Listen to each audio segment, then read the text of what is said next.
Sedaj vas pa vabim spet, da se naslonite malo nazaj in prisluhnete in si ogledate tako rekoč naslednjim kratkim filmom iz vrste Fluid Identities Young.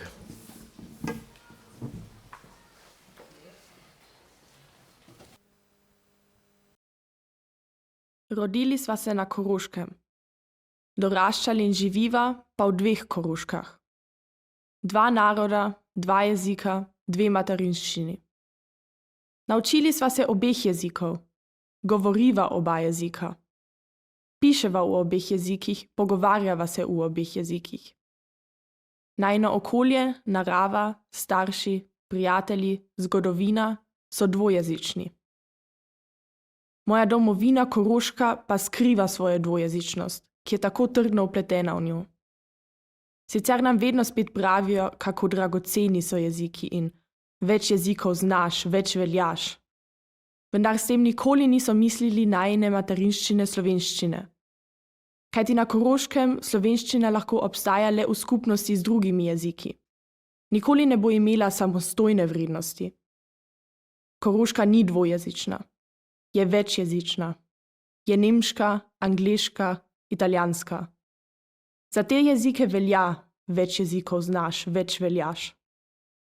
Slovenski pregovor na Koroškem nima istega pomena. Tukaj se prvotnemu pomenu dodaja novega. Slovensko ne znaš, več veljaš. Slovensko znaš, manj veljaš. Slovenisch versteht eh keiner.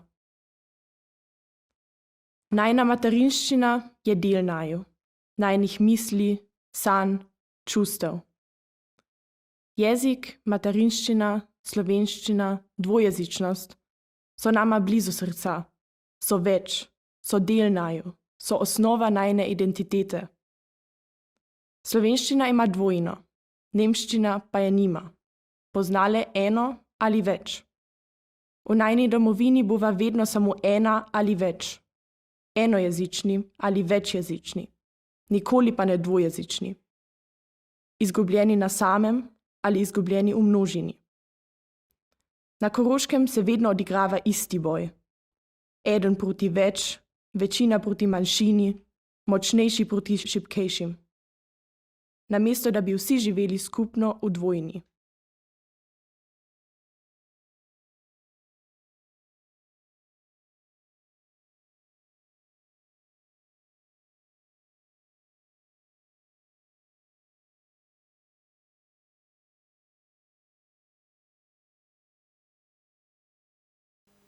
Marnuam slovensko. Rojen sem kot koroški Slovenc. Napu Kostenčan, napu Šentlenarčan. Mami in tati sta z mene ujedno marnua slovensko, oba knjižno. Moj vrtec je bil nemško govoreč. V ljudski šuli pa sem tudi sam po pouku slovenščine slovensko marnu. Pole na gimnaziji sem spet več v stik prišel z materinščino. Aber tek irgendwie nikoli nisem vedel, kam se izravn spadam, ko so vsi drugač marnuli kak jaz. Nisem se počutil kot Rožan, ne kot Zilan ali Selan, Podjunčan pa tudi ne. Mal sem bil zgubljen in sem včasih še vedno. Za dolg cajt je bil moj najboljši prijatelj iz Podjune. Pa so se začela pogovarjati v slovenščini. On v podjunščini, jaz pa v polovični knjižni slovenščini. Pa sem začel uporabljati podjunske izraze in izgovorjavo. Pole v višji stopni pa smo se med mladinci več začeli pravhati po Slovenije. In tek sem podzavestno začel zbirati in uporabljati narečja drugih. Odkrival sem ljubezen do jezika in njegovega zvena. Sam svoje narečje, ampak nisem znal. Vedno sem se prilagodil in se še vedno včasih tistem, s katerim marnuam. Narečja govorim, znam ga pa ne. Korenine poznam, čutim jih pa ne.